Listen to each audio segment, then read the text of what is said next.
नमस्कार दोस्तों, उम्मीद करता हूँ आप अच्छे होंगे। एंड आज का जो एपिसोड है इसमें डीपीपी नंबर 9 हम डिस्कस करने वाले हैं सिग्नल सिस्टम की। और ये जो डीपीपी है ये 4 ईयर सीरीज़ पे बेस्ड थी। क्वेश्चंस काफ़ी अच्छे थे, उम्मीद है आपने सोल्व कर लिया होगा।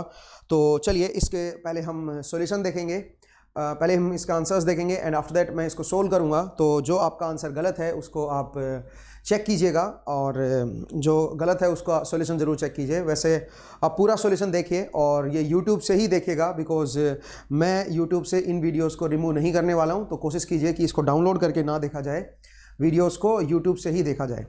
तो चलिए दोस्तों, टोटल इसमें 10 क्वेश्चंस हैं। पहले मैं उनके आंसर्स दे देता हूं आपको और फिर सॉल्यूशन हम लोग देखते हैं। हमारा एक टेलीग्राम ग्रुप है जो पब्लिक डोमेन में है। जो पब्लिक ग्रुप है आप उस ग्रुप को ज्वाइन कर लीजिए, वो नीचे डिस्क्रिप्शन में लिंक दिया गया है उसका, उस ग्रुप को ज्वाइन कर लें। दूसरा हमारा एक मोबाइल ऐप है, उसका भी लिंक डिस्क्रिप्शन में दिया गया है, आप उस ऐप को भी इंस्टॉल कर लीजिए। एंड ऐप में भी बहुत कुछ आपको मिलने वाला है, तो ऐप को भी आप इंस्टॉल कीजिए अपने मोबाइल में। एंड उसका भी डिस्क्रिप्शन में लिंक दिया गया है, वो आप देख लीजिएगा। बाकी लास्ट स्लाइड में मैं आपको बता दूंगा कि क्या उसका लिंक है या कैसे डाउनलोड करें। तो लास्ट स्लाइड को भी आप देखिएगा, वहाँ पे अगर आप नहीं लिंक ओपन नहीं हो रहा है तो आप लास्ट स्लाइड से ओपन कर सकते हो। चलिए दोस्तों, पहले इसके आंसर्स दे देता हूँ। टोटल 10 क्वेश्चन है, तो एक बार देखिए। मेरे पास 10 क्वेश्चन है। तो क्वेश्चन 1, 2, 3, 4, 5, 6, 7, 8, 9 एंड 10। हाँ जी, जरा देखिए पहला क्वेश्चन जो है इसका आंसर है मेरे पास 0.2383 hertz. 0.2383 hertz. Question number 2 answer is Delhi. Question number 3 का मेरे पास जो आंसर है वो है 24/7। 24/7, तो आप इसको डेसिमल में लिख लेना भाई, 24/7। Next question number 4 answer is Bombay. Next आइए, question number 5 answer is Delhi. Question number 6 answer Calcutta. Question number 7 answer Bombay. Question number 8 answer Calcutta. Question 9 answer is infinite. And question number 10 answer is Bombay. तो ये मेरे पास टोटल 10 क्वेश्चन थे, तो मैंने इनको आंसर्स आपको दे दिया अभी। चलिए अब एक एक करके इनको सोल्व करते हैं। तो ज़रा देखिए क्वेश्चन 1 क्या है। सबसे पहले क्वेश्चन 1 को देखते हैं। तो क्वेश्चन 1 में ज़रा देखिए क्या कह रहे हैं। क्वेश्चन 1 में आपको एक नेटवर्क दिया गया है। ज़रा देखिए कुछ इस तरह का है। यहाँ पे R और L दिया हुआ है भाई, आपको इस जगह पे आपको R और L गिवन है। तो कुछ इस तरह का क्वेश्चन है दोस्तों। यहाँ पे स्विचेस दे रखे हैं और यहाँ पे आपके पास सप्लाई वोल्टेज, और सप्लाई वोल्टेज की जो वैल्यू है दैट इज 20 वोल्ट। R की वैल्यू आपको दे रखी है 2 ohm and this is 2 Henry. ये स्विच है S1, S2, S3, S4, कुछ इस तरह का गिवन है। अब सुनिए क्या कह रहा है। The switches S1, S2 and S3, S4 are on and off alternatively for equal instant of time. It is given that power loss in 2 ohm. 2 ohm में जो पावर लॉस आ रहा है वो आपको दे रखा है, और वो कितना है 50 वॉट। 2 ओम में जो पावर लॉस है that is 50 watt due to fundamental component, of the current. Find the switching frequency. आपको बताना है फ्रीक्वेंसी क्या होगी, F आपको बताना है कितने हर्ट्स होगी। तो क्वेश्चन बड़ा सिंपल है भाई। अब क्या करेंगे जरा देखिए, सबसे पहले वेव फॉर्म बनाएंगे आउटपुट की। जिस टाइम S1, S2 ऑन होता है तो वोल्टेज जो आएगी वो कितनी आएगी बताओ। अगर ये और ये ऑन है तो आउटपुट वोल्टेज मैं इस पोलैरिटी की लिख रहा हूं V0T। तो अब बताओ V0T की वैल्यू 20 बनेगी, 20, ये बनेगा 20 वोल्ट जब S1, S2 ऑन है, और जब S3, S4 ऑन है तो -20 बनेगी। आप चेक करके देख लो। जब S3, S4 ऑन होंगे तो पोलैरिटी उल्टी हो जाएगी, इधर प्लस आएगा इधर माइनस आएगा। मतलब जो पहले पोलैरिटी आ रही थी उसका उल्टा आएगा, और पहले वाली पोलैरिटी को मैं पॉजिटिव मान रहा हूं तो इसका मतलब ये वाली -20 हो जाएगी। इस तरह की मेरे पास वोल्टेज आएगी दोस्तों। अब इसमें एक मेरे पास, इसके अंदर मैं जानता हूं इसके अंदर ओड हार्मोनिक साइन टर्म्स हैं। तो अगर मैं फंडामेंटल वेव दिखाऊं तो फंडामेंटल वेव मेरी कुछ इस तरह की आएगी। ये मेरी फंडामेंटल वेव आएगी, और इसकी वजह से 50 वोट पावर लॉस हो रहा है इसके अंदर। तो आप सबसे पहले मुझे बताइए इस वोल्टेज का जो एम्पलीट्यूड आएगा वो कितना आएगा। वो आएगा 4v जो भी इसकी 4a by pi sine of omega naught T, ये इसका फंडामेंटल वेव का एम्पलीट्यूड आएगा। मुझे चाहिए करंट, क्योंकि करंट से ही पावर आएगी, तो करंट जो आएगा वो आएगा 80 बाई पाई और रूट के अंदर इम्पीडेंस, इम्पीडेंस क्या है 4 + 4 ओमेगा नॉट का square, R + j omega L है ना, इम्पीडेंस है मेरे पास 2 + j2 ओमेगा नॉट, ये है इम्पीडेंस फंडामेंटल के लिए।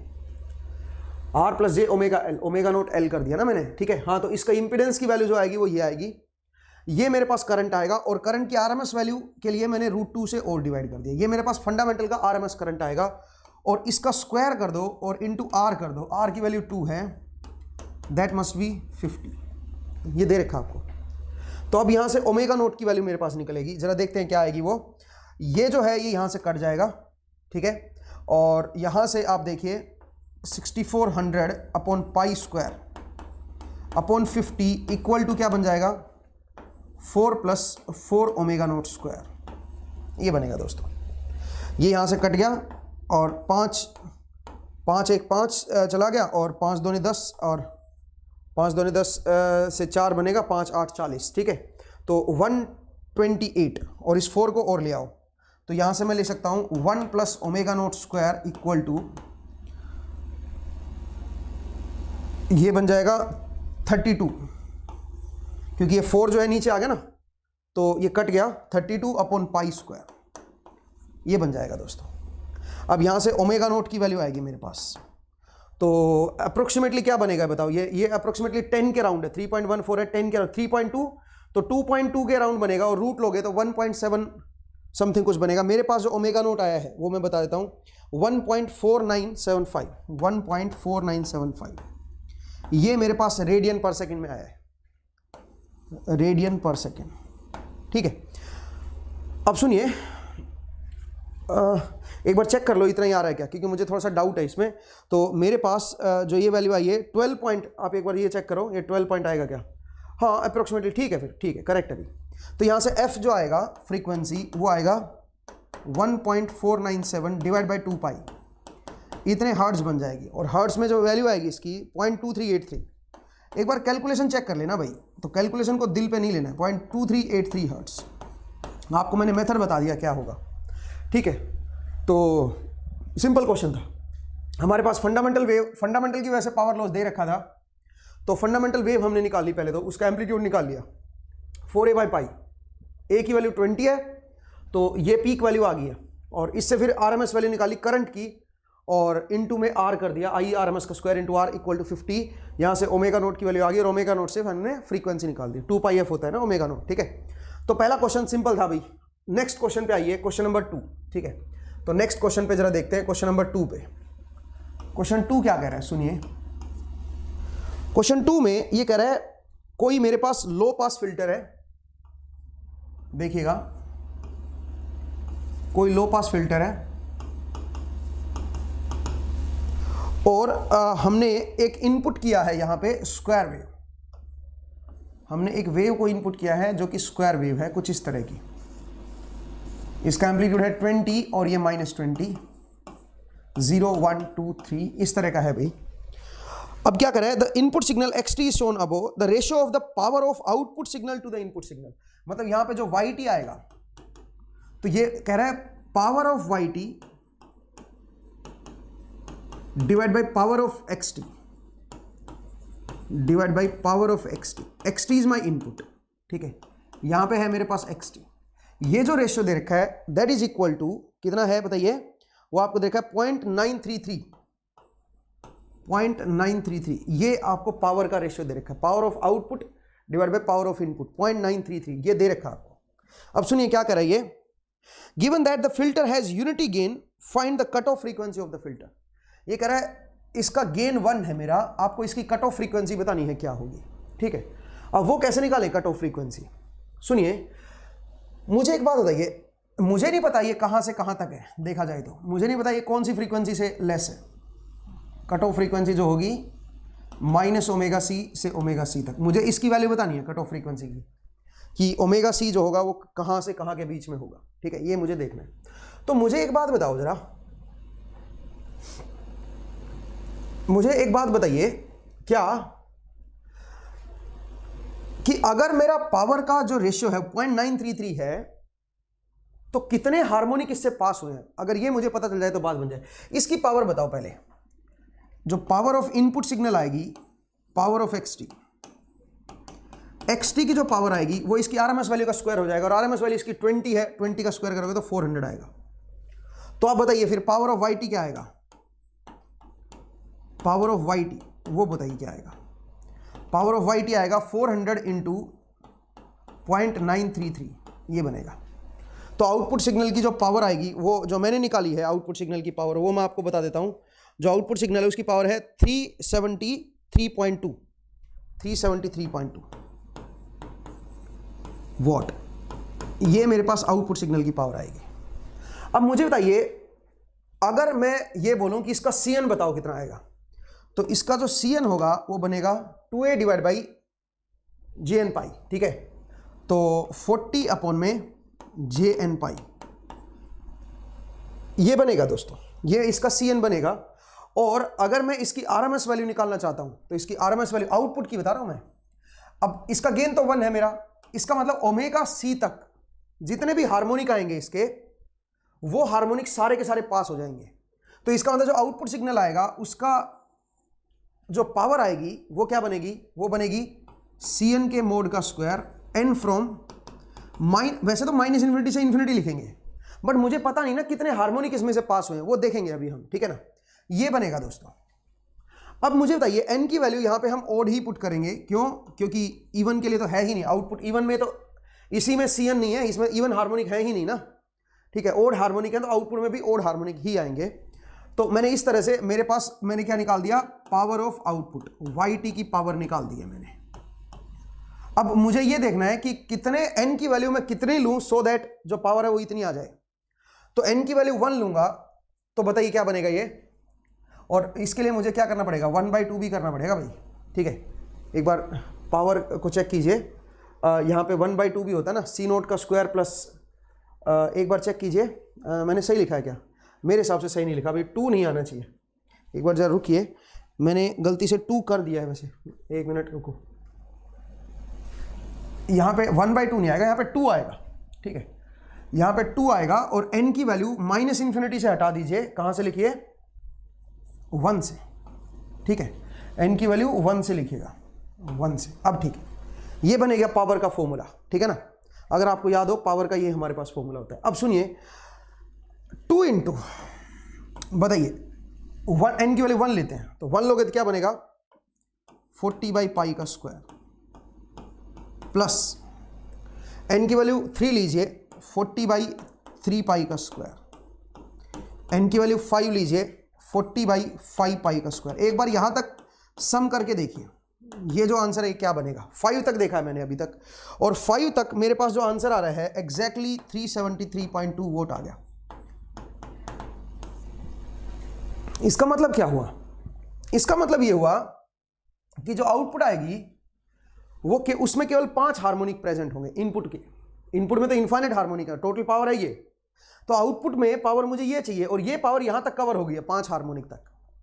इसका मतलब आप ये बोल सकते हो आउटपुट सिग्नल में n = 5 तक हार्मोनिक है। अब मुझे एक बात आइए, 5 का मतलब 5th harmonic, 5 times of omega. तो आप बताइए ओमेगा नोट की वैल्यू क्या है, यहां से ओमेगा नोट इज 2π/t, ये है मेरे पास पाई। तो आप ये बोल सकते हो 5 पाई जो है ना, ये जो ओमेगा सी होना चाहिए ये 5 पाई से बड़ा होना चाहिए। जरा देखिए omega C should be greater than 5 pi, 5 pi से बड़ा होना चाहिए और लेस देन 7 पाई, इसके बीच में होना चाहिए भाई, ठीक है। 5 पाई से बड़ा होना चाहिए और 7 पाई से लेस होना चाहिए। अब आप जरा देख लीजिए कौन से ऑप्शन में ऐसा है, ऐसा किसी भी ऑप्शन में नहीं है। तो आंसर इज दिल्ली, इसका आंसर डी आएगा। एक बार चेक कर लीजिए, मैंने भी जो आंसर दिया है मेरे ख्याल से इसका डी आंसर दिया है भाई, ठीक है ना। तो क्वेश्चन सिंपल था और बढ़िया क्वेश्चन था भी, ठीक है। ध्यान दीजिएगा, ओमेगा सी की वैल्यू आपसे पूछी थी कि ओमेगा सी क्या होना चाहिए, तो ओमेगा सी इस रेंज में होना चाहिए, 5 पाई से बड़ा होना चाहिए और 7 पाई से छोटा होना चाहिए, 5 और 7 के बीच में, सो दैट 5 तक के जितने भी हार्मोनिक है n = 5 तक वो सारे हार्मोनिक आपके पास हो जाए, ठीक है ना। नेक्स्ट आइए क्वेश्चन नंबर 3। क्वेश्चन नंबर 3 भी बहुत अच्छा है, जरा देखिए क्वेश्चन नंबर 3 में क्या लिखा है। एक वेव दे रखी है आपको, एक आपको वेव फॉर्म दे रखी है, जरा देखिए कैसा है।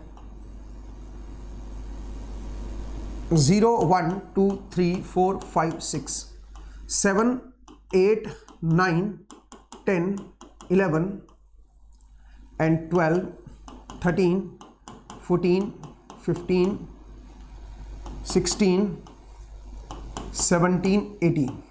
हाँ जी, तो 12 के बाद फिर से ऐसी वेव है भैया, मतलब रिपीट कर रहे हैं। 12 के बाद फिर से ये रिपीट कर रहे हैं, मतलब यही वेव उठ के फिर से यहाँ पे आ गई है। ठीक है, तो इसका जो टाइम पीरियड है वो कितना है, वो है 12। तो जो फंडामेंटल फ्रीक्वेंसी आएगी वो आएगी 2 पाई बाई 12, 2 पाई बाई 12। इसका मतलब क्या बन गया, पाई बाई 6। ये इसकी फंडामेंटल फ्रीक्वेंसी है। अब आपसे क्या पूछा है, जरा देखिए। ये कह रहा है the amplitude of lowest harmonic component will be. ये कह रहा है इसमें जो स्मॉलेस्ट हार्मोनिक आएगा, मतलब मान लो कि फंडामेंटल ही आ रहा है या सेकंड आ रहा है, जो भी आ रहा है, उसका एम्पलीट्यूड क्या होगा, आपसे ये पूछ रहा है। तो मुझे एक बात बताइए, इस सिग्नल को, और ये पीक जो वैल्यू है ये भी मैं बता देता हूं, पीक वैल्यू है 10 एंड दिस इज -10। अगर इस सिग्नल को मैं लिखना चाहूंगा तो कैसे लिखूंगा, जरा देखिए। मैं ये बोलूंगा कि एक सिग्नल है मेरे पास, ये कुछ इस तरह का सिग्नल है दोस्तों। ठीक है, साइन वेव है मेरे पास, 0 1 2 3 4 5 6 7 8 9 10 11 12 13 14 15 16 17 18 और ऐसे ही फिर 19। ठीक है, एक सिग्नल ये है, और दूसरा सिग्नल जो है मेरा वो कुछ इस तरह का है कि 6 तक, यहां तक आपका जो एम्पलीट्यूड है वो 1 है, और उसके बाद अगला 12 तक, यहां तक फिर 0 है, ये 0 है, और उसके बाद फिर से आपका 1 है 18 तक। ठीक है, तो अब सोचिए ये एम्पलीट्यूड है मेरे पास 10, ये है -10। अगर मैं इसको मल्टीप्लाई कर दूं इसके साथ, अगर मैं मल्टीप्लाई कर दूं इसको इसके साथ, तो अल्टीमेटली मेरे पास कैसा आ जाएगा, क्या आ जाएगा, तो मेरे पास यही सिग्नल बन जाएगा। अच्छा, मेरे ख्याल से इसका जो आंसर है वो मैंने थोड़ा सा आई थिंक गलत ना दे दिया हो, एक बार चेक कर लीजिएगा, जरा देखेंगे। ठीक है ना, आई थिंक ठीक ही दिया है मैंने, गलत नहीं दिया। हाँ, तो मैंने बोला इस सिग्नल को इसके साथ मल्टीप्लाई करेंगे तो ये आ जाएगा। अब क्वेश्चन ये सिग्नल क्या है, ये है 10 साइन ओमेगा नोट टी, और ओमेगा नोट इसमें क्या बनेगा, इसका टाइम पीरियड 2 है, तो ओमेगा नोट प्राइम बोलिए, इसका क्या आएगा 2 पाई बाई 2 पाई, तो बन जाएगा 10 साइन पाई टी। ये तो इसका बनेगा भाई। फंडामेंटल फ्रीक्वेंसी 12 है इसकी, ध्यान से देखना, और इसकी फ्रीक्वेंसी कितनी है, इसकी भी 12 है। तो इसका मतलब ये जो सिग्नल है, इसकी जो फंडामेंटल फ्रीक्वेंसी और ऊपर वाले की जो फंडामेंटल फ्रीक्वेंसी है वो बराबर है। ठीक है, इसकी जो फ्रीक्वेंसी और इसकी जो फ्रीक्वेंसी है फंडामेंटल, वो दोनों की बराबर है। फॉर फंडामेंटल फ्रीक्वेंसी मुझे पता है कितनी है, बताओ जरा, वो है पाई बाई 6। इसका मतलब ये 6th हार्मोनिक है, ये जो है ये 6th हार्मोनिक है। पाई बाई 6 है ना, उसका 6 टाइम्स है पाई इसकी फ्रीक्वेंसी, तो इसको मैं लिख सकता हूं 10 sine of 6 omega naught T. सही बात है। अब आप बताइए, अगर मैं इसको लिखूंगा तो 10 डिवाइड बाई 2j, ये यहां पे आ गया, e की power j 6 omega naught T minus e की power -j 6 omega naught T. मैं इस तरह से लिख सकता हूं, और यहां से मेरे पास C6 आ जाएगा। C6 की वैल्यू बनेगी 5 बाई j, एंड C-6 की वैल्यू जो बनेगी, यहां से C-6 बन जाएगा -5 बाई j, ये बन जाएगा। तो एक C6 बनेगा, एक C-6 बनेगा।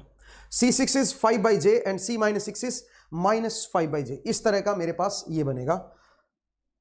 इसको मैं ऐसे लिख सकता हूं, इसका जो Cn बनेगा ऊपर वाली वेव का, Cn will be equal to, वो मैं क्या लिखूंगा, 5 बाई j डेल्टा n -6, क्योंकि n इक्वल टू 6 पे है ये, -5 by j delta n plus 6। ये दूसरा है भाई, ध्यान से देखिए, ये मेरा Cn है। कौन सी वेव का Cn है बताइए, जो ऊपर वाली ये जो वेव है, इसका मेरे पास फोरियर सीरीज कोफिशिएंट आ गया Cn। ठीक है, अब मुझे इसका चाहिए, और इसका बड़ा आसान है। कैसे बताओ जरा। इसमें एक तो अगर मैं इसको GT मान लूँ, 1 मिनट सोचिए, और ये मेरा PT है, तो इसका PN लिख लो ना। चलो इसको PN लिख लो भाई। This is P6, this is P-6 and this is PN। ये मेरा क्या है, PN है दोस्तों। PT का फोरियर सीरीज कोफिशिएंट PN है। अब GT का मान लीजिए GN मान लो, तो GN की जो वैल्यू आएगी वो क्या आएगी, मैं डायरेक्ट लिख रहा हूं भाई। GN की जो वैल्यू आएगी मैं डायरेक्ट लिख रहा हूं, हाफ डेल्टा एन। आप खुद सोचिए, n इक्वल टू 0 पे, मतलब जो इसमें DC टर्म आएगी वो हाफ आएगी, plus half delta n plus summation of, बोलिए, a is half into 1 minus cos n pi divide by j n pi, ये इसका फोरियर सीरीज का ऑप्शन बनेगा। n from 1 to infinity n is odd, ये इसका Fourier series का option आएगा इस फंक्शन का, ऊपर वाले का, इसका, ठीक है। और इसका ये है। अब आप बताइए, जो मेरे पास ft है, ft equal to g t into p t है, g t into p t. तो अब आप बताइए, मुझे एक बात बताइए, इसका फोरियर सीरीज का ऑप्शन क्या आएगा? cn। तो cn जो आएगा वो आएगा pn, pt का pn हो गया कॉन्वोल्यूशन gn, या gn कॉन्वोल्यूशन pn, एक ही बात है, ऐसे लिख दो। टाइम डोमेन में मल्टीप्लाई करने का मतलब एन डोमेन में, मतलब फ्रीक्वेंसी डोमेन में कॉन्वोल करना होता है, कॉन्वोल्यूशन हो जाएगा। तो यहां पे मैंने कॉन्वोल्यूशन कर दिया, करेक्ट है। अब बताइए, इसका कॉन्वोल्यूशन करोगे तो क्या बनेगा? पहले इसके साथ देखते हैं, हाफ डेल्टा एन के साथ कॉन्वोल्यूशन करते हैं। तो जरा देखिए, हाफ डेल्टा एन के साथ कॉन्वोल्यूशन करोगे इसका, तो क्या बनेगा बताओ जरा? 5/2j, पहले वाले के साथ देखो, इसको इसके साथ कन्वोल्व करो, तो 5/2j तो ये आ गया, और यहां पे delta n minus 6 minus 5/2j delta n plus 6, ये तो पहले वाले टर्म के साथ कन्वोल्यूशन हुआ है। इसके साथ इसको कन्वोल्व कर दिया। अब इसके साथ मुझे इसको भी कन्वोल्व करना है, ठीक है। तो अब इसके साथ कन्वोल्व करते हैं, जरा देखिए क्या बनेगा, प्लस। अब आप बताइए, एक मिनट, ये समेशन लगाने की जरूरत नहीं है मुझे, ये मैंने समेशन गलत लगा दिया। यहां पे इसको सीधा सीधा cn ही लिख दो ना, या gn लिख दो, gn इक्वल टू ये, तो ये n इक्वल टू 0 पे ये है, बाकी n पे ये है। n मेरा क्या होना चाहिए? ओड, नहीं, n यहां पे ओड नहीं भाई, n ऑल वैल्यूज हो सकती हैं, ऑल वैल्यूज। इवन वैल्यूज पे वैसे ही 0 बन जाएगा, इवन वैल्यूज चेक करके देखना। तो अब बताइए, इसको अगर मैं इसके साथ कन्वोल्व करूंगा तो क्या बनेगा? 1/2 यहां पे है, 5 यहां पे है, और j नीचे है, इसके j भी नीचे है, तो माइनस आ जाएगा। तो ये बनेगा माइनस 5/2।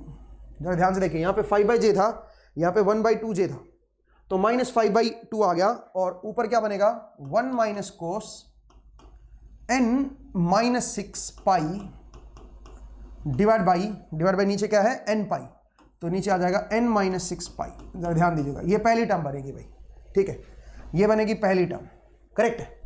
इसको इसके साथ अगर मैं कन्वोल्व करूंगा तो पहली टर्म जो है वो ये आएगी। दूसरी टर्म देखिए, दूसरी टर्म प्लस आएगी, प्लस 5/2 इंटू 1 माइनस कोस, यहां पे n माइनस 6 की जगह n प्लस 6 हो जाएगा, और पाई आ जाएगा, डिवाइड बाई n प्लस 6 पाई, ये बनेगा दोस्तों, ठीक है, इस तरह का बनेगा।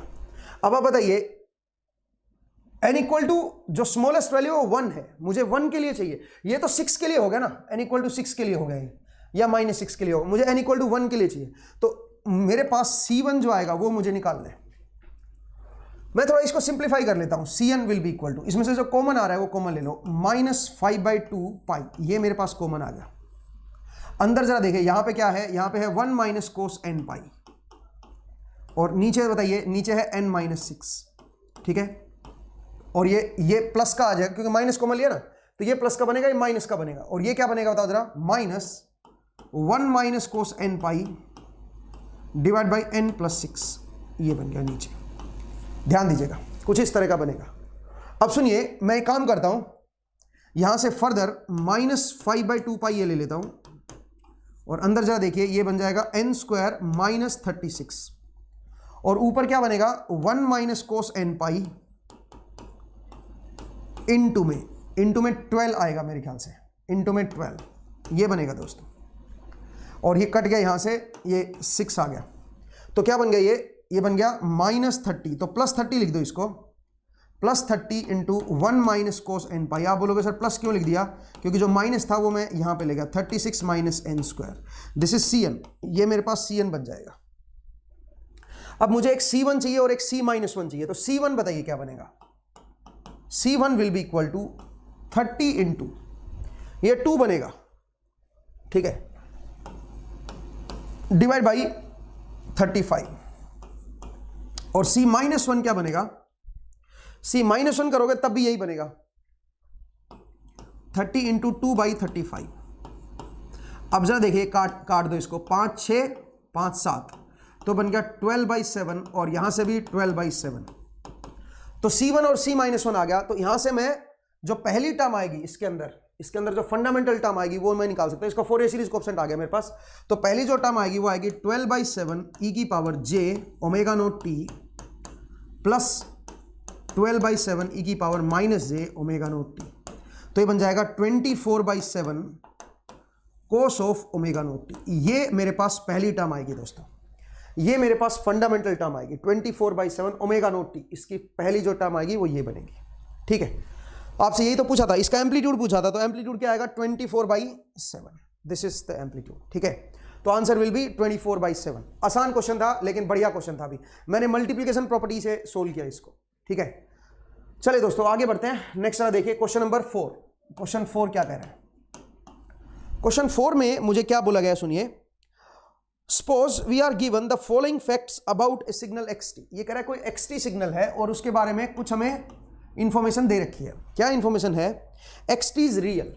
xt जो है वो रियल है। इसका मतलब मैं ये बोलूंगा, सबसे पहली कंडीशन जो है वो है xt का कॉन्जुगेट इक्वल टू xt है।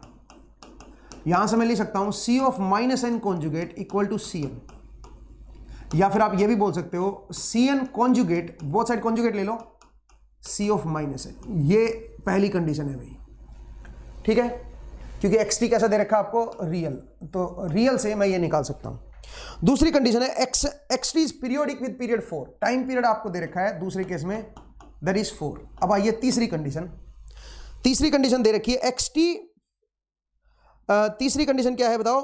cn इज 0, cn की वैल्यू 0 दे रखी है फॉर n इक्वल टू 0, नहीं, cn is 0 for n greater than, n का मोड ग्रेटर देन 1। इसका मतलब कौन कौन से हार्मोनिक होंगे? या तो एक तो डीसी टर्म होगी, एक तो डीसी टर्म होगी, प्लस क्या होगा, एक n इक्वल टू 1 वाली टर्म होगी फंडामेंटल। बस दो टर्म होंगी, क्योंकि n की वैल्यू 1 से बड़ी जो होती है वो 2 3 4 उन सब के लिए 0 हो गया, cn की वैल्यू 0 होगी। इसका मतलब फंक्शन जो मेरे पास ft होगा उसमें एक डीसी टर्म हो सकती है, एक आपका फंडामेंटल होगी। ठीक है, दो टर्म इसमें एग्जिस्ट कर सकती है। दूसरी बात, आगे चलिए, आगे क्या कर रहा है? ये कह रहा है द फोरियर सीरीज, ये कह रहा है the signal with Fourier coefficient. ये कह रहा है एक सिग्नल जिसका फोरियर कोफिशिएंट क्या है? c ऑफ -n e की पावर -j π/2n। ये कह रहा है ये जो फोरियर सीरीज कोफिशिएंट जिस सिग्नल का होगा वो ओड सिग्नल होगा। ये मेरा ओड सिग्नल है, वो ये कह रहा है जिसका फोरियर सीरीज कोफिशिएंट ये है वो ओड सिग्नल होगा। इसका मतलब जरा समझिए, इसको मैं π/2 को क्या लिख सकता हूं? अगर टाइम पीरियड मेरे पास 4 है तो ω0 की वैल्यू क्या आएगी? ω0 इज π/2। ω0 की वैल्यू π/2 आएगी, और 2π/t होता ना, तो ये π/2 बन जाएगा। तो इसका मतलब मैं इसको लिख सकता हूं c ऑफ -n e की पावर -j ω0n। ठीक है, ये जो सिग्नल होगा ये मेरा क्या होगा? ये मेरा ओड होगा। ये कह रहा है ये जो सिग्नल होगा ये ओड होगा। ये बात बोल रहा है। पाई बाई कितना है जरा देख लो, π/2n है। हाँ, तो π/2n मेरा क्या बन गया? π/2n को मैं ω0 लिख सकता हूं। तो ये जो सिग्नल है ये मेरा ओड सिग्नल है। अब आप मुझे ये बताइए, और यहां पे n ही है मेरे ख्याल से, हाँ ठीक है। अब मुझे एक बात बताइए, अगर ft का या xt का, आप बोलिए xt का अगर फोरियर सीरीज कोएफिशिएंट cn है, तो मुझे बताइए ऐसा फंक्शन जिसका फोरियर सीरीज कोएफिशिएंट ये है वो क्या होगा? वो अगर इसका फोरियर cn का फोरियर सीरीज, अगर किसी फंक्शन का फोरियर सीरीज कोएफिशिएंट cn है, उसको हम xt से रिप्रेजेंट कर रहे हैं, तो इसको किससे रिप्रेजेंट करेंगे वो अपने को सोचना है। ये किसकी वजह से आता है? ये शिफ्टिंग की वजह से आता है। और कितना शिफ्ट हो रखा है बताओ? आपको याद होगा xt का फोरियर सीरीज कोएफिशिएंट अगर cn होता है तो x ऑफ t - t0 का क्या होता है? उसका फोरियर सीरीज कोएफिशिएंट होता है cn e की पावर -j n ω0 t0, यही होता है। और अगर यहां पे इसका कोएफिशिएंट नेगेटिव होता तो यहां पे ये माइनस होता और ये n भी माइनस हो जाता और यहां पे क्या आ जाता? प्लस। ध्यान दीजिएगा, ठीक है। अच्छा, यहां पे अगर x ऑफ t + t0 होता, सोचिए तो उसका क्या होता? तो उसका होता cn e की पावर j n ω0 t0। अगर प्लस है तो यहां पे प्लस आएगा, लेकिन अगर t का कोएफिशिएंट नेगेटिव होता तो यहां पे ये माइनस आ जाता और यहां पे एक माइनस आ जाता। अब जरा गौर फरमाइए, यहां पे एक तो माइनस है और टी नोट की जगह पे 1 है, टी नोट की जगह पे 1 है, ठीक है। तो टी नोट की जगह 1 कर दो और कोफिशिएंट को नेगेटिव कर दो, तो इसका मतलब क्या बन जाएगा, ये बताओ जरा, ये बनेगा x of minus T plus 1। तो इसका मतलब ये जो सिग्नल होना चाहिए ये कैसा होना चाहिए, ओड। अब मुझे एक बात बताओ जरा, 1 क्या है, अगर 4 टाइम पीरियड है तो 1 को t/4 लिख देता हूं, तो बन गया x of minus T plus t/4। This function is odd. ये बताने की कोशिश कर रहा है कि ये जो फंक्शन होगा ये मेरा ओड होगा, ठीक है, ये मेरा ओड होगा। अब मुझे एक बात आइए, अगर ft के अंदर dc टर्म में ले लूं, सोचिए a नोट प्लस एक फंडामेंटल टर्म होगी n इक्वल टू 1 वाली, तो या तो साइन होगी या कोस होगी। a1 कोस हो सकता है या साइन हो सकता है या फिर साइन हो सकता है, और प्लस माइनस कुछ भी हो सकता है भाई। a note plus minus a1 amplitude है और कुछ नहीं है भाई, साइन ऑफ ओमेगा। दो टर्म हो सकती है, अब देखते हैं कौन सा करेक्ट है। और ओमेगा नोट की वैल्यू क्या है, π/2, तो ओमेगा नोट की जगह पे π/2 कर देता हूं, यहां पे ओमेगा नोट की जगह पे π/2 कर देता हूं, ठीक है। तो ओमेगा नोट इज π/2, जरा ध्यान से देखना भैया। अब ये कह रहा है कि अगर मेरा ft है या xt मान लो इसको, तो x of minus T plus t/4 कर दूंगा तो ये ओड बनेगा। अब ऐसा सिग्नल कभी ओड नहीं हो सकता जिसमें डीसी कंपोनेंट है, तो इसका मतलब डीसी कंपोनेंट मस्ट बी 0। इसका मतलब डीसी कंपोनेंट नहीं होगा, या तो ये हो सकता है या ये हो सकता है। अब आप बताइए ऊपर वाला होगा कि नीचे वाला होगा, ऊपर वाला होगा कि नीचे वाला होगा।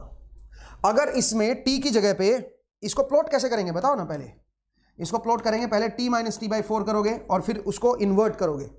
तो t माइनस t/4 करके देखो, ये मेरा सिग्नल इवन है, ठीक है। अब अगर मैं t की जगह t-4 कर दूं तो ये बनेगा a1 cos ऑफ π/2, t की जगह पे t माइनस t/4 कर दो और t/4 का मतलब 1, तो ये बन जाएगा a1 cos of π/2t minus π/2। और ये क्या बन जाएगा, ये तो साइन बन जाएगा भाई, नहीं समझे। तो a1 साइन ऑफ π/2t, और साइन क्या होता है, साइन एक ओड फंक्शन ऑफ t होता है, ध्यान दीजिएगा। तो इसका मतलब पहले वाला करेक्ट है, दूसरे वाला गलत है इसका मतलब, क्योंकि दूसरे में t की जगह t माइनस t/4 करोगे तो गड़बड़ हो जाएगी, वो आपका ओड नहीं बनेगा, पहले वाला बनेगा। इसका मतलब जो सिग्नल होना चाहिए xt, दैट मस्ट बी क्या होना चाहिए, xt must be equal two plus minus a1 cos of π/2t, इस तरह का आना चाहिए भाई।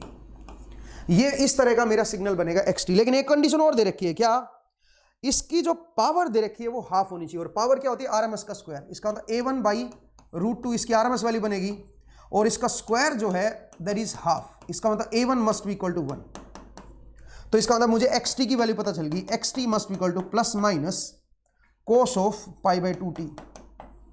तो आप बताइए इनमें से कौन सा ऑप्शन करेक्ट है, जो ऑप्शन आपको दे रखे हैं। पहला ऑप्शन क्या दे रखा है, xt इज यूनिक। नहीं भाई, xt यूनिक नहीं है, तो जहां जहां यूनिक लिखा हुआ है तो गलती हो जाएगा।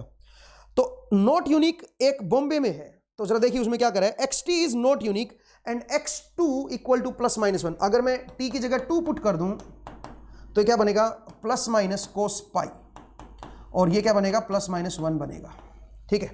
ध्यान से देखिएगा, प्लस है तो ये माइनस हो जाएगा, माइनस है तो प्लस हो जाएगा, बस उल्टा हो जाएगा। तो इसका मतलब कौन सा आंसर करेक्ट है, इसका आंसर जो है वो बॉम्बे करेक्ट है। तो फोर्थ का आंसर जो है वो बॉम्बे आएगा। ध्यान दीजिएगा, बहुत बढ़िया क्वेश्चन था ये, उम्मीद है आपने ये सोल्व किया होगा। नेक्स्ट आइए क्वेश्चन नंबर 5। अब जरा देखिए क्वेश्चन नंबर 5 क्या कह रहा है, सुनिए क्वेश्चन 5। क्वेश्चन 5 में ये क्या कह रहा है, सुनिए, which periodic signal given below can not be represented as Fourier expansion. Fourier expansion में किस सिग्नल को आप रिप्रेजेंट नहीं कर सकते हो, ये आपसे पूछा है। और पहला जो दे रखा है that is xt equal to 1/t, और t जो है वो 0 और 1 के बीच में है, ठीक है। क्या आप, और t जो टाइम पीरियड है इसका वो कितना है, विद पीरियड 1, ये 1 पीरियड दे रखा है। तो चलिए इसको जरा प्लॉट करके देखते हैं। देखो ये कुछ इस तरह का बनेगा, 1 पे इसकी हाइट 1 हो जाएगी, उसके बाद फिर से ये रिपीट करेगा ऐसा ही, इस तरह का सिग्नल है। क्या इसका आप फोरियर एक्सपेंशन कर सकते हो, ये पीरियोडिक सिग्नल है, क्या इसका फोरियर एक्सपेंशन पॉसिबल है, नहीं जी, आंसर इज नो, नहीं कर सकते। क्यों, क्योंकि कंडीशन ये है कि जो भी सिग्नल होता है xt, अगर मैं उसका मोड ले लूं, उसको इंटीग्रेट कर दूं, that should be less than, under 1 period कर लो, नॉट इनफाइनाइट, अंडर 1 पीरियड करो, क्योंकि पीरियोडिक सिग्नल है ना। तो अंडर 1 पीरियड क्या होना चाहिए, आप बोल सकते हो from 0 to t, that should be less than infinite. इसका मतलब फाइनाइट होना चाहिए। तो इसका एरिया फाइनाइट नहीं आएगा। अगर आप 0 से 1 इंटीग्रेट कर रहे हो तो जरा देखो इनफाइनाइट पे चढ़ गया ना ये। तो इसका मतलब इसका फोरियर सीरीज एक्सपेंशन पॉसिबल नहीं है, डिरिचलेट कंडीशन को सेटिस्फाई नहीं कर रही है। ठीक है, 3 कंडीशन होती थी। ये पहली कंडीशन जो है, जिसमें जो इसका एरिया जो होना चाहिए अंडर 1 पीरियड वो फाइनाइट होना चाहिए, उसको सेटिस्फाई नहीं कर रहा, तो ये वॉयलेट कर गया। अब दूसरा देखिए, दूसरा है xt equal to sine of 2π/t, और t की वैल्यू जो है वो 0 से 1 के बीच होगी। ठीक है, विद पीरियड 1 इसका पीरियड है। तो आप सुनिए, पहले 1 पे देखते हैं इसकी वैल्यू क्या बनेगी। 1 पे इसकी वैल्यू 0 बनेगी, तो इस सिग्नल को, और 0 पे ये इनफाइनाइट बन जाएगा। मतलब अगर आप देखोगे तो ये सिग्नल कुछ इस तरह का बनेगा, यहाँ पे बिल्कुल ऐसा आ जाएगा, ये एम्पलीट्यूड थोड़ा बराबर आएगा भी, इस तरह का बनेगा। और सिमिलरली फिर आगे ऐसे, और यहाँ पे फिर से बराबर इस तरह का हो जाएगा। मतलब सेम यही चीज़ रिपीट करेगी। तो इसका भी आप फोरियर सीरीज एक्सपेंशन नहीं ले सकते हो। क्यों नहीं ले सकते हो? बिकॉज इसमें इनफाइनाइट नंबर ऑफ मैक्सिमास आ गए हैं अंडर 1 पीरियड। अंडर 1 पीरियड इसमें क्या है बताओ जरा। अंडर 1 पीरियड इसमें इनफाइनाइट नंबर ऑफ मैक्सिमास है, इनफाइनाइट मैक्सिमा या मिनिमा। तो finite number of maxima and minima होने चाहिए अंडर 1 पीरियड, लेकिन इसमें तो इनफाइनाइट आ गए। आप 0 तक इसको प्लॉट ही नहीं कर पाओगे। आप सोचिए, आप t की वैल्यू 1 से शुरू करो, पीछे आ जाओ और प्लॉट करके देखो। आप यहां पे इनफाइनाइट मतलब 0 तक पे तो पहुंच ही नहीं पाओगे। आप 0 पे इसकी वैल्यू इनफाइनाइट हो जाती है। तो आप, और t इक्वल टू 1 पे 2π, इसका मतलब जो ये अंदर का जो रेडियन है वो 2π से इनफाइनाइट रेडियन तक जा रहा है। तो आप सोचो 2π से इनफाइनाइट जब वेरी करोगे तो साइन की वैल्यू कितना ज्यादा प्लस माइनस होगी, बहुत ज्यादा बार प्लस माइनस होगी। इसका मतलब इनफाइनाइट मैक्सिमा मिनिमा आएंगे। तो इसका भी फोरियर सीरीज एक्सपेंशन पॉसिबल नहीं है। नेक्स्ट आइए, ये तो इसका अंदर ये पहला था, ये दूसरा था, इसका भी नहीं है। नंबर 3 पे आइए। नंबर 3 में देखिए, आपको एक सिग्नल दे रखा है और उसको अगर मैं प्लॉट करूं तो ये कह रहा है 0 से लेके 4 तक, 0 से लेके 4 तक ये कितना है, ये 1 है। हाँ जी, फिर 4 से लेके 6 तक ये हाफ है, 4 से लेके 6 तक, फिर 6 से लेके 7 तक, मतलब पहले 4 लेंथ थी, फिर 2 लेंथ ली, फिर 1 लेंथ ली उसमें, और उसका फर्दर हाफ हो गया। ये हाफ था, अब ये 1/4 हो गया। फिर 7 से 7.5 तक, 7 से 7.5 तक फर्दर हाफ हो गया। फिर 7.5 से 7.75 तक फर्दर छोटा हो गया। फिर 7.75 से 7.875 तक फर्दर छोटा हो गया।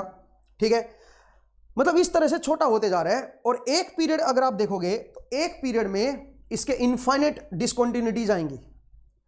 अंडर 1 पीरियड इसमें इनफाइनाइट डिसकंटिन्यूटीज आएंगी। अगर मैं इसको रिपीटिंग मान लूं, इसका एक पीरियड ले लूं, जो भी पीरियड आएगा आप देख लेना वो कहां तक बनेगा। मेरे हिसाब से 8 तक आई थिंक इसका पीरियड बनेगा। ठीक है, तो वहां तक इसके अंदर इनफाइनाइट डिसकंटिन्यूटीज आएंगे दोस्तों।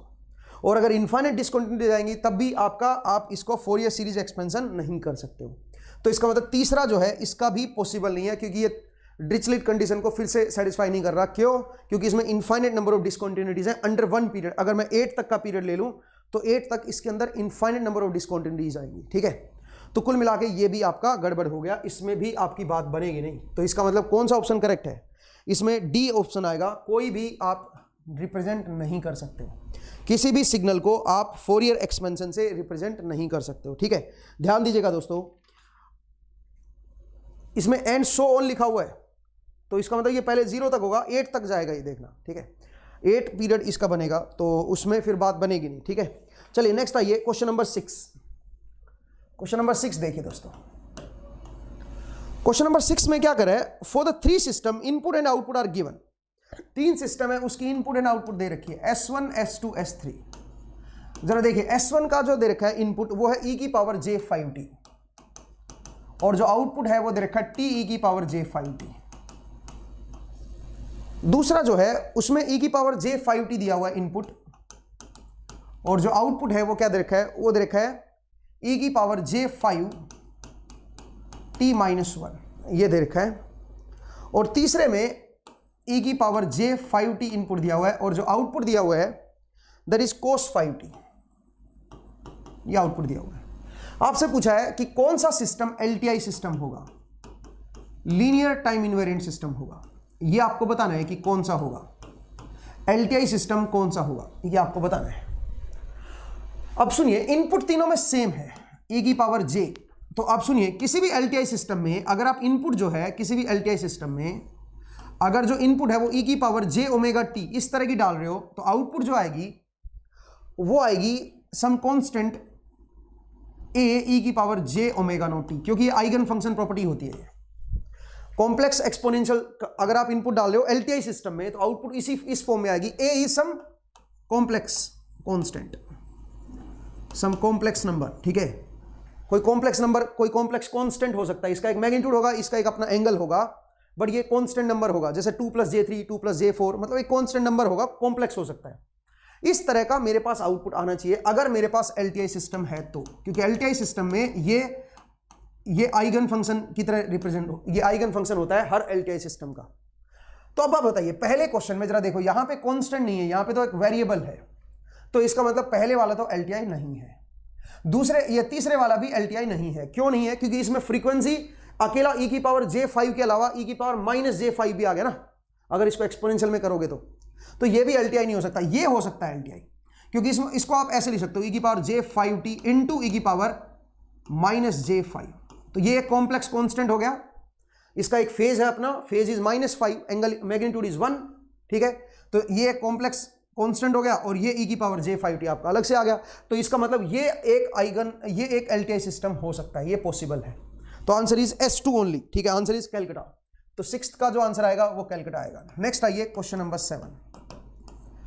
देखिए क्वेश्चन 7 क्या कह रहा है। क्वेश्चन 7 में आपको एक डायग्राम दे रखा है, एक सर्किट डायग्राम दे रखा है कुछ इस तरह का।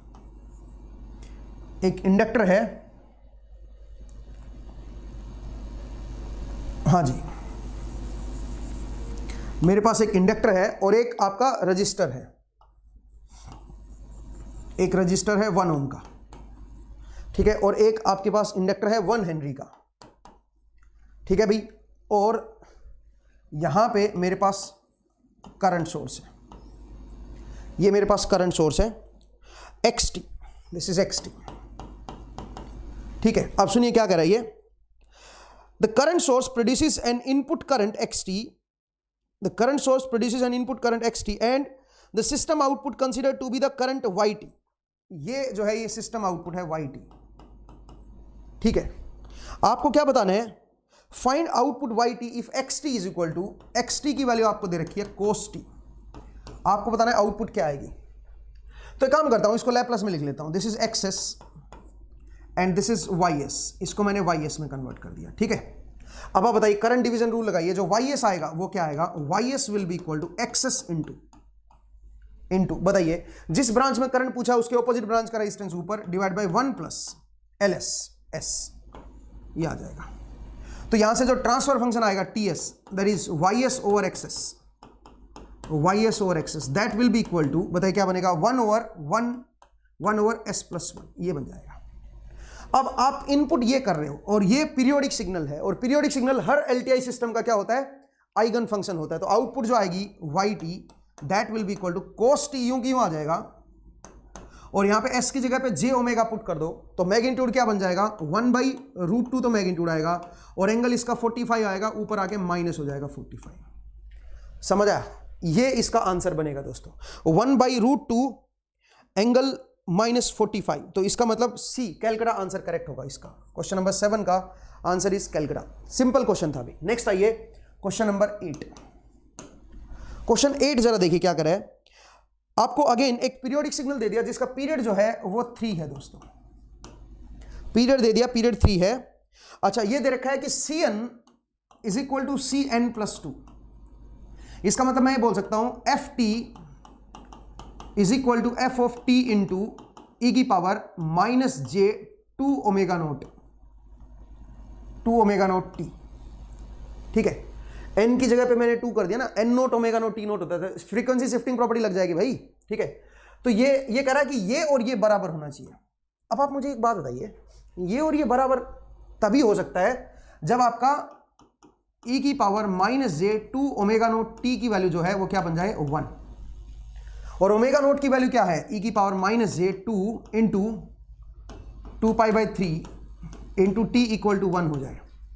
अब ये कहां 1 होगा, एट टी इक्वल टू या तो 0 हो जाए या फिर क्या हो जाए प्लस माइनस क्या हो जाए 3, नहीं 3/2, सबसे पहले 3/2, हाँ जी प्लस माइनस 3/2 हो जाए। सोचिए जरा, 3/2 हो जाएगा तो कट जाएगा और ऊपर क्या बन जाएगा, ऊपर 2π आ जाएगा, बल्कि 3/4 भी हो सकता है ना, 3/4 माफ कीजिएगा भाई, प्लस माइनस 3/4। जरा देखो एक बार 3/4 पे चेक करके देखो, एक मिनट में इसको इरेज कर देता हूं। 3/4, तो t की वैल्यू 3/4 पुट करके देखो, 3 से 3 कट जाएगा, 4 से 4 कट जाएगा, e की पावर -j π बनेगा, एंड -j π क्या बनेगा 1 ही तो होगा, e की पावर -j π, नहीं भाई -j π तो 1 नहीं होगा, -j π तो क्या होगा -1 होगा, तो -1 तो नहीं हो सकता, इसका मतलब 3/2 करेक्ट था। तो प्लस माइनस 3/2। अगला ये और क्या हो सकता है, प्लस माइनस बोलिए 3/2 के बाद, 3/2 के बाद क्या 6/2 हो सकता है, 6/2 या 3 हो सकता है क्या, हाँ 3 हो सकता है, 3 पे देख लो, प्लस माइनस 3। उसके बाद बताइए प्लस माइनस 9/2, मतलब इस तरह के बनेंगे। n की वैल्यू 0 प्लस माइनस 3/2, और मैं एक बार चेक कर लेता हूं मैंने कैसे सोल्व किया हुआ है इसको, मेरे ख्याल से इसी तरह से सोल्व किया हुआ है, हाँ जी plus minus 3/2 plus minus 3 plus minus, मतलब केवल इन पे एग्जिस्ट करेगा ये, इस पे ये n t की वैल्यू केवल इस पे, ये और ये बराबर होंगे। इसका मतलब आप ये बोल सकते हो F T must be 0 if t is not equal to 0 और प्लस माइनस 3/2 और प्लस माइनस 3 और प्लस माइनस 9/2, ऐसे 1/2 प्लस माइनस करते जाओ, इंक्रीज करते चले जाओ। तो इन वैल्यूज को छोड़ के बाकी सब जगह एफ टी क्या आएगा, 0 आएगा, केवल इन वैल्यूज पे एग्जिस्ट करेगा, ठीक है। तो अगर मैं प्लॉट करके दिखाऊं तो मैं बोल सकता हूं 0 पे होगा, 3/2 पे होगा, 3 पे होगा, 9/2 पे होगा, 9 पे होगा, ठीक है। 9/2 4.5 होगा ना, 5 मतलब आप कह सकते हो 5 को कैसे लिखूंगा, देखो ना 1/1.5 जोड़ते चले जाओ तो 6 पे होगा भाई, माफ कीजिएगा 6, ठीक है। हाँ ऐसे यहां पे -3/2 -3 -9/2 -6 ऐसे होगा। और पीरियड क्या है इसका, 3 पीरियड है, इसका मतलब यहां से यहां पे ये जो वैल्यू है जो ये रिपीट करेगी, पीरियड 3 है। लेकिन अभी तक तो केवल 2 ही कंडीशन हुई है भाई, एक पहली ये और एक ये, बस यही कंडीशन हुई है। अब आगे जरा देखिए क्या कर रहा है, अगले में क्या बोल रहा है ये, अगले में बोल रहा है Cn equal to C minus N, Cn equal to C minus N. इसका मतलब मैं ये बोल सकता हूं Ft equal to f of minus T, इसका मतलब इवन फंक्शन ऑफ t होगा, इसका मतलब इस एक्सिस के अबाउट सिमेट्रिक आएगा फंक्शन, इसका मतलब जैसा यहां पे एग्जिस्ट करेगा वैसा यहां पे एग्जिस्ट करेगा, ठीक है। और 0 वाला तो कॉमन पॉइंट है, खैर 0 पे तो देखते हैं 0 पे होगा कि नहीं होगा, ठीक है। n इक्वल टू 0 पे होगा, n इक्वल टू 0 पे तो बराबर है ना, n इक्वल टू 0 पे भी एग्जिस्ट कर सकता है, ठीक है, हाँ जी। चलिए अगला जरा देखिए, अगला कह रहा है कि xt का अगर मैं एरिया ले लूं माइनस यहां से लेके यहां तक, माइनस हाफ से हाफ तक का एरिया ले लूं, जरा देखिए ये कह रहा है ft का अगर मैं एरिया ले लूं माइनस हाफ से लेके हाफ तक, दैट इज 1, ये 1 बनेगा। इसका मतलब दिस मस्ट बी डेल्टा, 0 पे क्या होना चाहिए, डेल्टा टी होना चाहिए। ये मुझे पता चल गया कि 0 पे डेल्टा टी होना चाहिए, क्योंकि 0 पे डेल्टा टी होगा तभी तो इसका 1 बनेगा। चलिए तो ये तो पता चल गया कि यहाँ पे इम्पल्स होगा जिसका एरिया 1 होगा। नेक्स्ट क्या करें सुनिए, क्योंकि माइनस हाफ से हाफ के बीच में तो केवल 0 ही पॉइंट आता ना जहाँ पे एग्जिस्ट करेगा, ठीक है, तो वहाँ पे एक इम्पल्स होना चाहिए। आगे क्या बोल रहा है सुनिए, आगे बोल रहा है अगर मैं हाफ से 3/2 ले लूँ, हाफ से 3/2 तो एरिया क्या आना चाहिए 2, इसका मतलब 3/2 पे 2 एरिया का इंपल्स होना चाहिए, क्योंकि एक ही पॉइंट है जहां पे एग्जिस्ट करेगा ये, हाफ से 3/2 के बीच 2 एरिया होना चाहिए, तो इसका मतलब यहां पे 2 इंपल्स ही आएगा।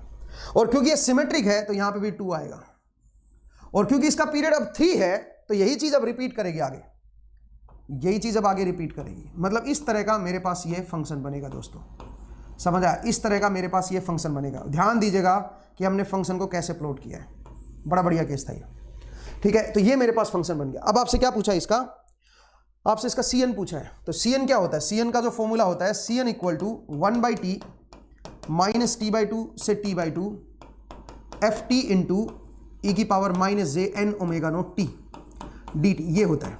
अब आप जरा देखिए 1/3, अब मैं पीरियड इंटीग्रेशन कहां से कहां तक ले रहा हूं, -3/2 से 3/2, -3/2 से t/2, लेकिन 3 इंपल्स नजर आ रहे हैं। हल्का सा आगे से देखो 2 इंपल्स आएंगे, इसका मतलब यहां पे लिखो delta t plus 2 delta t minus t/2 into e की पावर माइनस जे N omega naught T dt। ध्यान से देखना, अंडर 1 पीरियड मतलब -t/2 से t/2 मेरे पास 2 इंपल्स आएंगे। आप बोलोगे सर 3 है, थोड़ा सा आगे करके देखो ना, 2 इंपल्स आएंगे। तो आप बताइए क्या बनेगा, ये 1/3 मेरे पास बाहर आ गया, डेल्टा टी को अगर आप करोगे तो 1 बन जाएगा, प्लस 2 इंटू बोलिए यहाँ पे ई की पावर माइनस जे एन ओमेगा नोट, और यहाँ पे क्या बन जाएगा t/2, ये बन जाएगा। तो क्या बन जाएगा, ये बन जाएगा 1/3 इंटू 1 प्लस 2 इंटू ई की power minus J n pi, omega naught into t is 2 pi, तो एन पाई, ये आंसर आएगा भी। अब आप जरा देख लीजिए, ये आंसर कैलकाटा में करेक्ट है, तो इसका आंसर जो आएगा दैट विल बी कैलकाटा। बहुत ही प्यारा क्वेश्चन था, उम्मीद है आपने इसको सोल्व किया होगा। ठीक है, नेक्स्ट आइए क्वेश्चन नंबर 9। देखिए दोस्तों, क्वेश्चन नंबर 9 क्या कह रहा है। क्वेश्चन नंबर 9 में ये कह रहा है for a real periodic signal x T मेरे पास रियल दे रखा है भाई, ये है रियल। ठीक है, इसका मतलब क्या होगा, एक्स टी का conjugate must be equal to x t, और यहां से मैं क्या ले सकता हूं, यहां से ले सकता हूं c of minus n conjugate equal to c n, और यहां से मैं ये भी बोल सकता हूं कि c n conjugate equal to c minus n. ये कह रहा है एक्स टी मेरा रियल है, for a real periodic signal x t the Fourier series coefficient c n is, c n आपको दे रखा है 1/3 1 प्लस ई की पावर माइनस जे एन पाई। ये कह रहा है ये मेरे पास सी एन दे रखा है, एक्स टी मेरा रियल है, उसका find the power of even part of x T. ये कह रहा है even part of x T की पावर बतानी है, even part of x T, उसकी पावर आपको बतानी है कि उसकी पावर क्या होगी। सी एन आपको दे रखा है, आपको बताना है इसका जो इवन पार्ट होगा उसकी पावर क्या होगी। ठीक है, और एक्स टी मेरा रियल है, रियल है। हाँ जी, तो अब इवन पार्ट कैसे निकालेंगे जरा देखो। इवन पार्ट होता है किसी भी फंक्शन का x T plus x of minus T divide by 2। ठीक है, तो अगर मैं इसको लिखूंगा तो 1/2, इसका फोरियर सीरीज कोएफिशिएंट बताओ क्या बनेगा, 1/2 c n plus c of minus n. अब आप बताइए ये बन जाएगा 1/2, सी एन की वैल्यू क्या बनेगी, c n is 1/3 into 1 plus e की पावर माइनस जे एन पाई, ये बनेगा c n plus c minus n, c minus 1 बनेगा 1/3 इंटू 1 प्लस ई की पावर जे एन पाई, ये एन इक्वल टू -1 के लिए बनेगा, ध्यान दीजिएगा। ठीक है, तो अब बताइए क्या बना, 1/2 तो मेरे पास बाहर आ गया, अंदर बोलिए 1/3 plus 1/3 is 2/3 plus 2/3 cos of n pi, ये बनेगा। दोस्तों एक बार चेक कर लीजिए मैंने सही लिखा है क्या, ये मेरे पास इसका फोरियर सीरीज कोएफिशिएंट बन जाएगा इवन पार्ट का, और इसको मैं क्या लिखूंगा, this will be equal to 1/2 into 4/3 if n is odd, अगर n मेरा ओड है तो, सॉरी n अगर मेरा इवन है तो, माफ कीजिएगा, अगर n मेरा इवन है तो ये बनेगा, और 0 बनेगा अगर n मेरा ओड है तो, इफ n इज ओड। तो क्या बन गया बताओ जरा, इसका जो फोरियर सीरीज कोएफिशिएंट आया that is 2/3 for n equal to even. n की इवन वैल्यू के लिए इसका जो फोरियर सीरीज कोएफिशिएंट आएगा दैट इज 2/3, वो 2/3 आएगा दोस्तों। n की इवन वैल्यू के लिए इसका फोरियर सीरीज कोएफिशिएंट क्या आएगा, 2/3।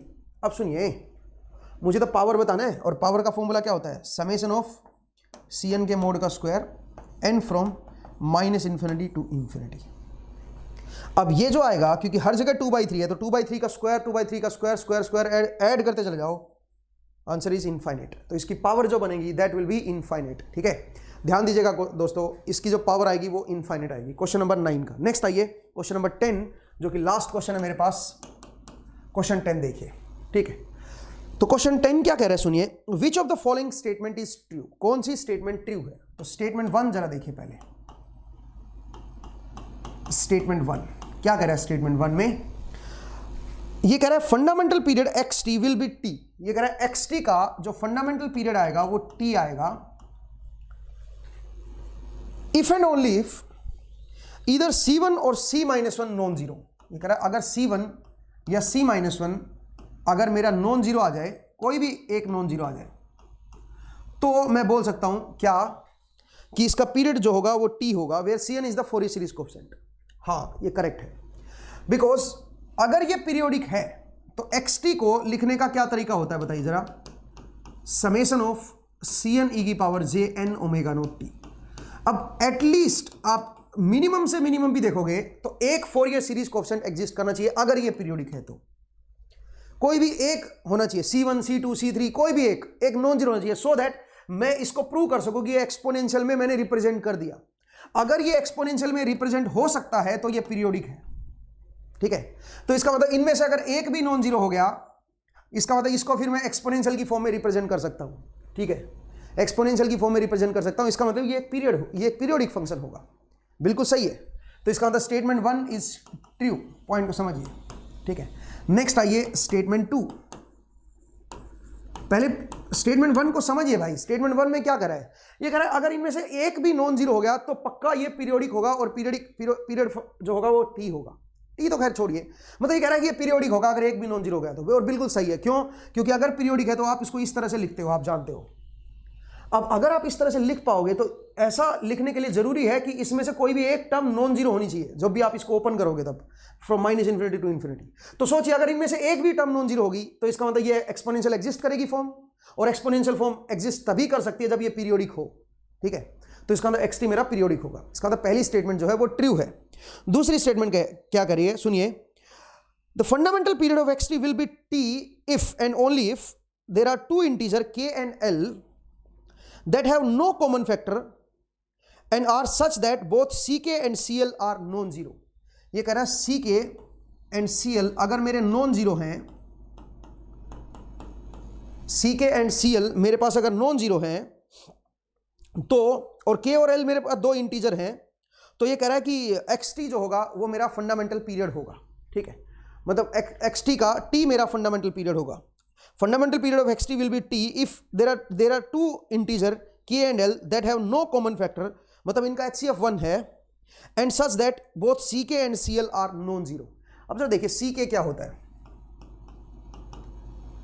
अगर मैं बोलूं ck होता है xt e की power j k omega naught t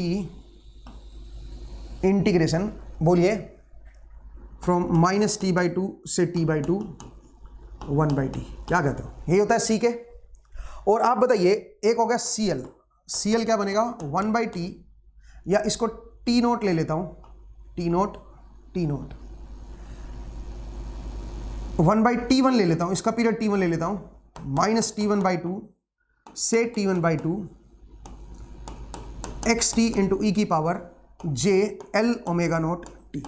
सही है भाई? बोलिए कोई दिक्कत है तो।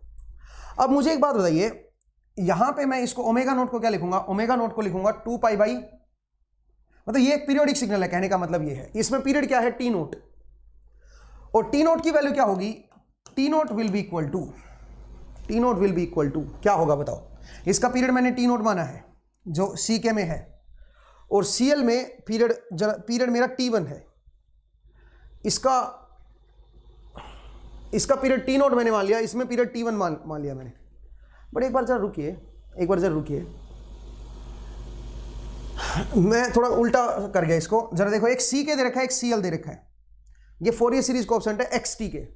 अब मुझे पीरियड बताना है क्या होगा। तो मुझे बताइए अगर ये फोरियर सीरीज कोएफिशिएंट है, यहाँ पे n इक्वल टू k है, यहाँ पे n इक्वल टू l है, तो इसका मतलब इसका जो पीरियड होगा वो क्या होगा? इसको एक बार छोड़ दो, इसको भी छोड़ दो।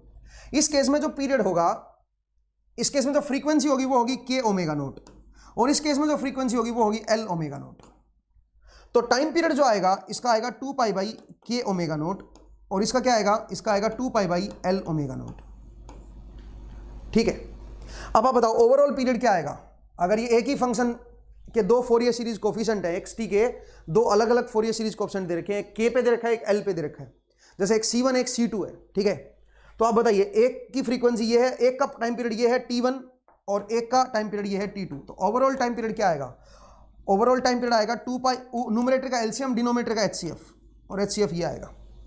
तो ओवरऑल पीरियड मेरा ये आएगा which is time period T, ठीक है, जो XT का है। ओमेगा नोट तो XT की फ्रीक्वेंसी, XT का फंडामेंटल फ्रीक्वेंसी है ना, तो C के मेरा ये बन जाएगा और फ्रीक्वेंसी क्या बन जाएगी? K ओमेगा नोट, और CL मेरा ये बन जाएगा, फ्रीक्वेंसी क्या बन जाएगी? L omega naught. तो यहां से जो टाइम पीरियड आएगा इस फंक्शन का, या आप बोल सकते हो यहां से जो फ्रीक्वेंसी है वो L ओमेगा नोट है। ये देखो ना कौन सी फ्रीक्वेंसी हार्मोनिक को रिप्रेजेंट कर रहा है ना यार, Lth हार्मोनिक को, तो फ्रीक्वेंसी यहां पे क्या है? L ओमेगा नोट, यहां पे K ओमेगा नोट। ओवरऑल अगर आप निकालोगे तो 2 पाई बाई ओमेगा नोट आएगा, और ओमेगा नोट क्या है? XT की फ्रीक्वेंसी। तो इसका मतलब ये जो है ये किसका पीरियड है? XT का पीरियड है। तो यही तो बोला था इसने, यही बोला है fundamental period of XT will be T। T होगा if and only if there are two integer K and L such that have no common factor and are such that CK and CL are non zero. बिल्कुल सही है। तो इसका मतलब statement 2 भी जो है वो ट्रू है, ठीक है। तो इसका मतलब इसमें क्या हो जाएंगे? Both statement are true. तो आंसर कौन सा आएगा? आंसर इज बॉम्बे, ठीक है। तो 10th का आंसर जो आएगा वो बॉम्बे आएगा दोस्तों। ध्यान दीजिएगा, बहुत बढ़िया क्वेश्चन था ये, ठीक है। उम्मीद है आपको ये समझ आया भी और आपने इसको सोल्व किया होगा। तो आज का जो सेशन था उसमें इतना ही हम लोग करेंगे भाई। तो आपको 2-3 पॉइंट ध्यान देने हैं। क्या? एक तो आप बेल आइकन प्रेस कर दीजिएगा, अगर आप इसको यूट्यूब पे देख रहे हो तो आपको नोटिफिकेशन मिलते रहेंगे।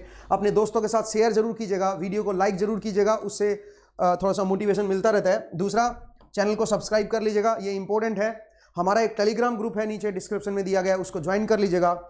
ये हमारे मोबाइल ऐप का QR कोड है, आप इसको स्कैन कर लीजिए। इसको स्कैन करके मोबाइल ऐप इंस्टॉल कर सकते हो, तो आप इसको स्कैन कर लीजिएगा दोस्तों। अगर स्कैन ना हो तो आप CES लर्निंग से सर्च कीजिए और CES लर्निंग अपने गूगल प्ले स्टोर में डालिए, वहाँ से आपको ऐप मिल जाएगी, उसको इंस्टॉल कर लीजिएगा। वहाँ पे भी बहुत कुछ आपको नया मिलने वाला है, तो मेक श्योर कि उसको इंस्टॉल करें। दूसरी बात, ये हमारी वेबसाइट है cesedu.co.in।